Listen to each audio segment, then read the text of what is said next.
Hey, what's up, people? It's your friendly neighborhood accountant checking in, here to drop a couple of finance wisdom for y'all today.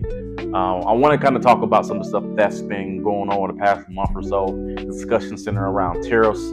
I kind of want to explain quickly what a tariff is, the effect that it can have on the market, and how you can use that same effect to your benefit. So, real quick, a tariff in itself is basically a tax on imports and exports, right? So basically, if I am a business owner and I'm pushing products from out the country into the US, what a tariff does is basically charges taxes on those imports, right? So when we see increased tariffs on those same products, that means as a business owner, I have to pay more to have my product shipped out to my consumer. So also, as a business owner, I'm not going to eat that cost. If your country want to charge me more to ship out products that y'all want to y'all, then as a business owner, I'm going to push those costs to the consumer, right? That way, my bottom line stays the same, right? So, all this talk about the increased tariffs percentage is going to put more on the business owner. No, that's some BS. It's going to go on the consumer because any business is not going to take on those additional costs when I can push it to the consumer, and the consumer is still willing to pay for those additional taxes. All right. So this is why you see everything disarray, the war, economy, stock market, all that good stuff, right?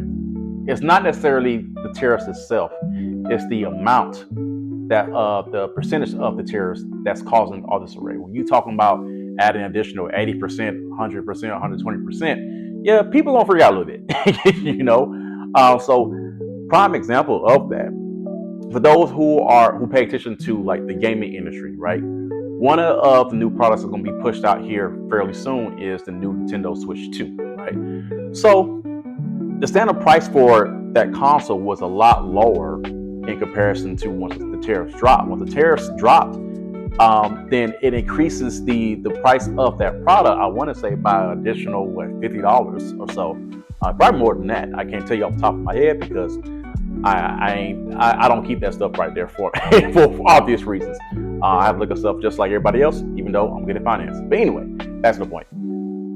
So because of that, right, you see an increase in cost for that product and all the products associated with the Switch, right? Which has caused a big uproar in the gaming community in itself, right? That's typically how tariff works and how they push costs into the consumer. Now, how can you use that to work for you? Okay, so as we saw with the announcement of the tariffs, we saw that the stock market took a huge plunge, right? I mean, it had a detrimental effect on both the stock market in the United States and the global markets as well too. But this is the thing. When the market is low, a lot of times what you see with like investment groups, they take their excess funds that they have that been building up for investment and they dump it into the market, right? Because when you are investing in the market when it's at its lowest, you're guaranteed a profit, at least double the amount that you put in, right? So if you have excess funds, right, or surplus disposable income, now is the time to take those funds and dump it into the market for investment purposes.